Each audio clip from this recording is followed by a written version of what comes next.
The impossible mission. The vast chamber of Nexus Prime stretched before Commander Sarah Chen like a cathedral built for gods. Crystalline walls pulsed with soft blue light, and the air hummed with the energy of 1,000 different atmospheric processors working to accommodate species from across the galaxy. Sarah stood at attention in the center of the circular floor, feeling remarkably small beneath the towering observation galleries, where representatives of 47 different civilizations watched her every move. The Galactic Alliance High Council sat on their elevated platform, each member representing millions of years of evolution and technological advancement. Their forms varied wildly. Some appeared as living geometric patterns, others resembled creatures from humanity's deepest nightmares, and a few existed as pure energy contained within sophisticated mechanical bodies. What united them all was the calculating way they observed the human delegation. Commander Chen of Earth, the primary voice echoed through the chamber's translation matrix, a sound that seemed to come from everywhere and nowhere at once. The speaker was Council Prime Syrian, a being whose crystalline form refracted light into rainbow patterns across the walls. Your species has completed the preliminary requirements for Alliance membership. Your technology, while primitive by our standards, shows promise. Your expansion into 7 star systems demonstrates ambition. Sarah kept her expression neutral, though she could feel her heart racing. Behind her stood the rest of the human diplomatic team. Captain Mark Rodriguez, whose military bearing never wavered even in the face of beings who could destroy entire planets with a thought, and Dr. Elena Vasquez, whose expertise in xenobiology and cultural studies had proven invaluable in their journey to this moment. They had worked for 15 years to reach this point, ever since humanity's first contact with the Alliance scout vessels near Jupiter. However, Xerion continued, and Sarah felt her stomach drop. There was always a however. Your species displays concerning characteristics: aggression, unpredictability, a tendency toward violence when faced with obstacles. Many among us question whether humanity possesses the wisdom necessary for full membership in our peaceful alliance. Murmurs rippled through the observation galleries. Sarah had studied the recording devices of every known species, and she could identify at least 12 different expressions of agreement with Syrion's assessment. The lizard-like reptans were nodding their massive heads, while the gaseous ethereals shifted their containment fields in patterns that indicated satisfaction. Therefore, Xerion's voice grew more formal.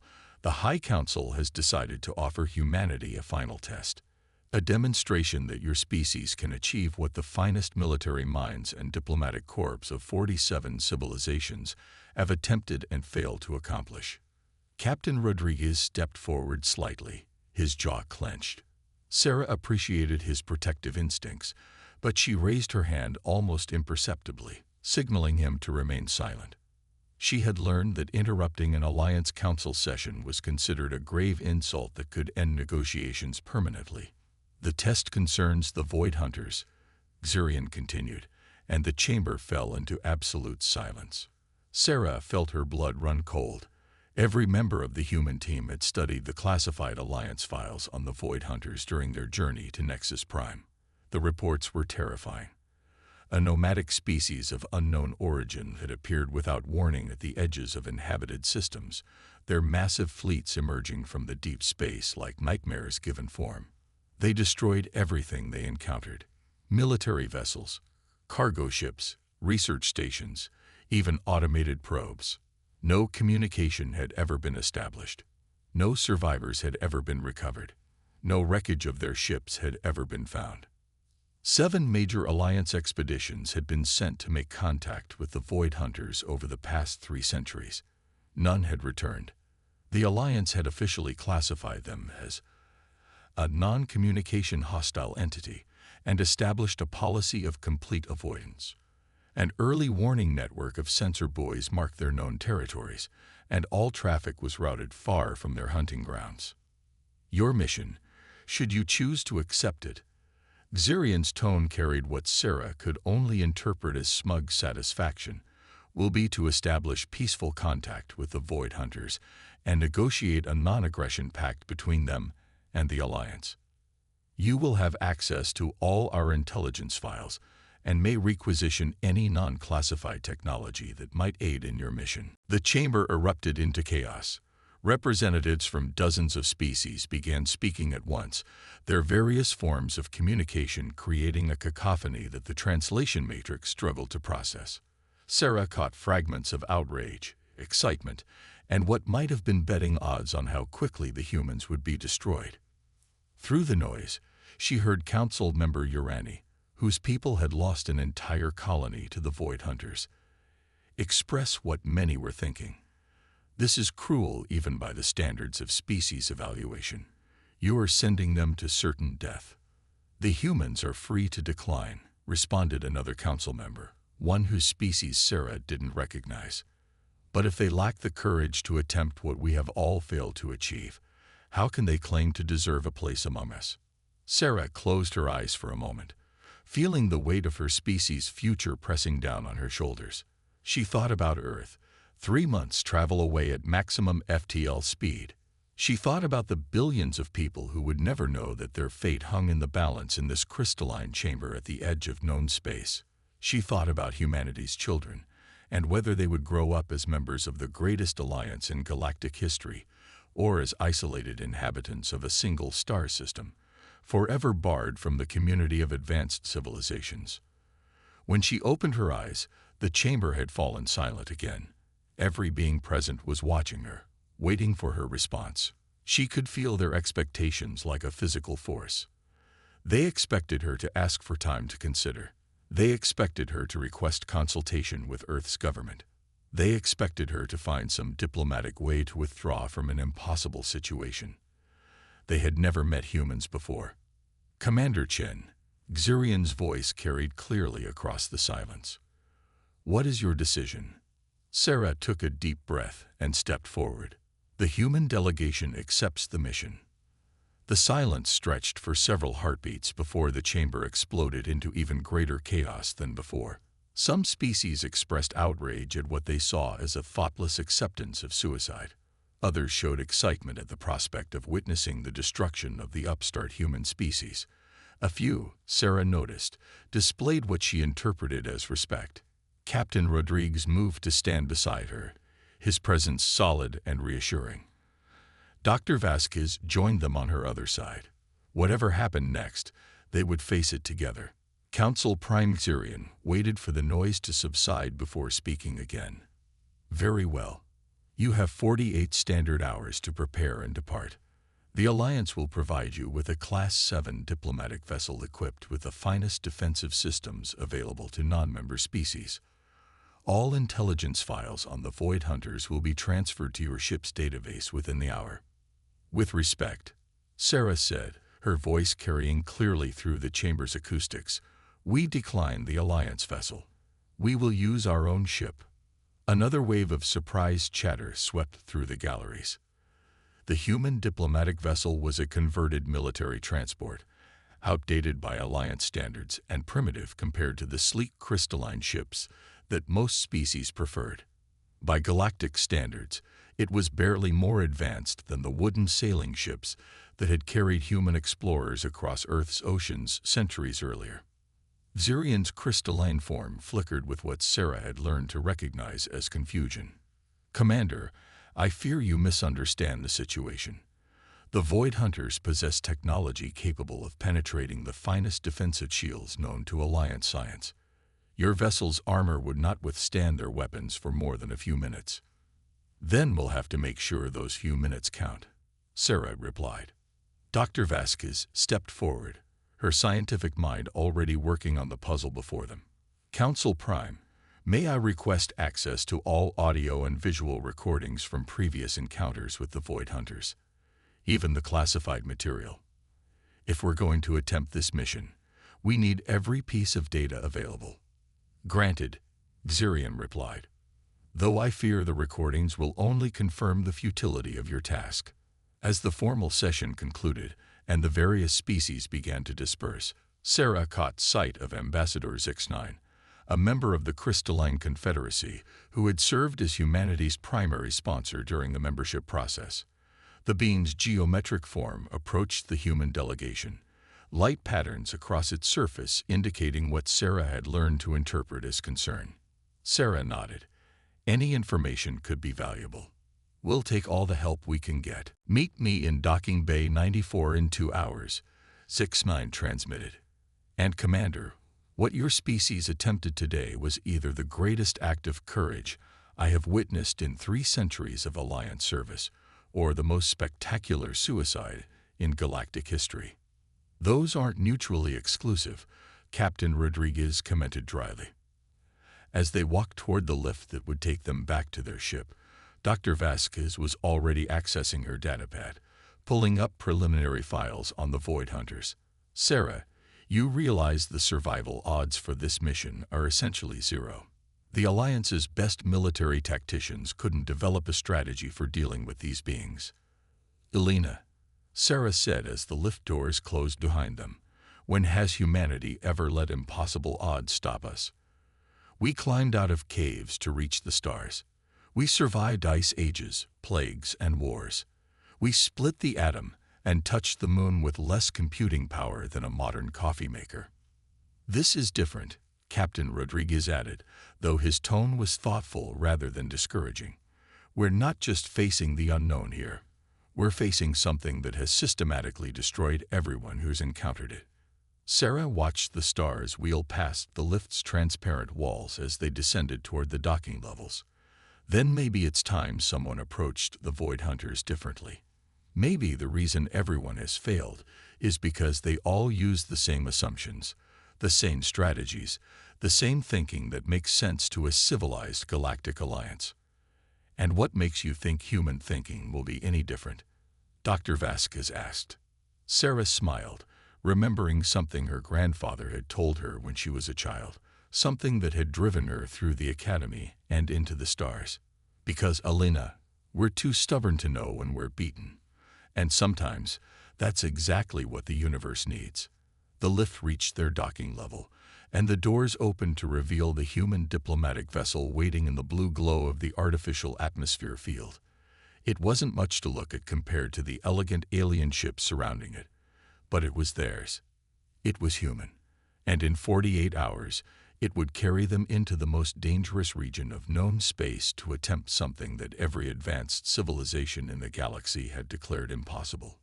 Sarah Chen had never felt more proud to be human, against all odds. The Crimson Nebula stretched across the viewports of the human diplomatic vessel like a vast ocean of blood and starlight. Commander Sarah Chen stood on the bridge, watching as their ship approached the edge of what Alliance cartographers had euphemistically labeled contested territory. In reality, this was the hunting ground of the Void Hunters, a region of space where 47 different civilizations had lost ships, stations, and lives to beings that seemed to exist solely to destroy. Long-range sensors are picking up electromagnetic interference, reported Lieutenant Jackson from the sensor station. It matches the signature patterns from the Alliance files. Dr. Elena Vasquez looked up from her research console, where she had spent the past 36 hours analyzing every piece of data the Alliance had provided. Sarah, I've been studying the attack patterns and timing of Void Hunter encounters. There's something the Alliance missed. Captain Rodriguez moved closer to Vasquez's station. What kind of something? The Void Hunters never attack immediately, Elena explained, pulling up a holographic display showing dozens of encounter timelines. In every recorded incident, there's a period of approximately 17 minutes where they simply observe. The Alliance interpreted this as weapons charging time, but what if it's something else entirely? Sarah studied the data, her mind working through the implications. What if they're trying to communicate? Exactly. Elena's excitement was infectious. Look at these electromagnetic pulse patterns during the observation periods. They're not random. There's a mathematical progression, almost like they're trying to establish a common language. Sarah finished. Lieutenant Jackson spoke up from his station, his voice tense. Commander, we've got multiple contacts appearing on long-range sensors, reading approximately 200 vessels, various configurations. They matched the energy signatures for Void Hunter ships. The bridge fell silent except for the quiet hum of the ship's systems. Through the viewport, the Crimson Nebula seemed to pulse with malevolent life. Sarah felt her heart racing, but she forced her voice to remain calm and professional. "All stop," she ordered. "Drop us out of FTL and maintain position." "Ma'am." Lieutenant Jackson looked confused. Standard protocol would be to withdraw immediately and report contact. "We're not following standard protocol anymore," Sarah replied. "Dr. Vasquez, I need you to configure our communication array to send electromagnetic pulses. Can you replicate the mathematical progression you identified?" Elena's fingers flew over her console. "I can try, but Sarah, if I'm wrong about this, then we'll go down trying something new instead of repeating the same mistakes that killed everyone before us," Captain Rodriguez said grimly. The Void Hunter fleet emerged from the nebula-like coasts materializing from the depths of space. Their ships were unlike anything in Alliance databases, organic curves combined with geometric patterns, surfaces that seemed to absorb light rather than reflect it. They moved in perfect formation, surrounding the human vessel in a sphere of dark metal and alien intent. 237 ships, Jackson reported, his voice barely steady. "Their weapons are. Commander, our computers can't even identify their weapon systems. The energy readings are off every scale we have." Sarah watched as the alien fleet settled into position around them, completing their encirclement with mechanical precision. Then they stopped, hanging motionless in space like predators studying their prey. "The observation period has begun," Elena whispered. Sarah activated the ship's internal communication system. "All hands, this is the commander. We are now in contact with the Void Hunters. Everyone remains at their stations. No sudden movements, no active scans, no weapon systems online. Dr. Vasquez will attempt to establish communication. Remember, we're not just representing ourselves here. We're representing all of humanity." Elena took a deep breath and activated the modified communication array, sending the mathematical progression now, starting with prime numbers and moving to the Fibonacci sequence. The electromagnetic pulse streaked out from the human ship toward the nearest Void Hunter vessel. For several moments, nothing happened. Then, slowly, deliberately, the alien ship responded with its own pulse pattern. "They're answering," Elena exclaimed. "Sarah, they're not just answering. They're completing the sequence." Over the next hour, a primitive form of communication began to develop. The Void Hunters proved remarkably quick at understanding mathematical concepts, and Elena's background in xenolinguistics allowed her to begin building a basic symbolic language. Captain Rodriguez monitored their weapon systems, ready to respond if the situation turned hostile, while Lieutenant Jackson tracked the movements of the surrounding fleet. As the communication progressed, a disturbing picture began to emerge. The Void Hunters weren't destroyers by choice. They were refugees. Their homeworld was consumed by something they call the Devourer. Elena translated, her voice filled with growing horror. "It's not just a predator, Sarah. It's some kind of cosmic entity that literally eats star systems. Planets, stars, entire sections of space-time just vanish when it passes through." Sarah felt a chill run down her spine. "How long have they been running?" Elena consulted the alien symbols appearing on her screen. "Thousands of years. Maybe tens of thousands. They've been fleeing from star system to star system, but the Devourer follows them. When they encounter other civilizations, they try to warn them. But their warning methods look like weapons charging to everyone else," Sarah realized. The communicator crackled as Elena received another transmission. She studied the symbols, her face growing pale. "Sarah, they're trying to warn us about something. The Devourer. It's only 3 light years behind them. It will reach this sector in less than a standard year." Captain Rodriguez looked up from his weapons console. "That explains why they destroy ships and stations. They're not being hostile, they're being practical. If they can't evacuate a system's population, they prevent the Devourer from finding anything to feed on." Sarah stared out at the Void Hunter fleet, seeing them with completely new eyes. These weren't monsters. They were victims, carrying out a terrible duty to save as many lives as possible by destroying the few they couldn't rescue. Elena, can you ask them if they've ever tried to fight this devourer? More symbols flowed across the communication screen. Elena's expression grew increasingly concerned as she translated. They say that many species have tried. The most powerful civilizations in 3 galactic arms have thrown their finest weapons at it. Nothing works. Conventional weapons pass right through it. Energy weapons feed it, making it stronger. The only defense is evacuation, or preemptive destruction. Sarah made a decision that would change the course of galactic history. Elena, I want you to send them a message. Tell them that humanity offers alliance, not just non-aggression, alliance. Tell them we want to help them fight the devourer. Captain Rodriguez turned to stare at her. Sarah, with respect, our entire fleet couldn't handle one of their ships, and they're running from this thing. Mark, what's the one thing humans have always done differently from every other species we've met? The one thing that makes us stand out in the Alliance database. Rodriguez thought for a moment. We don't know when to quit. Exactly.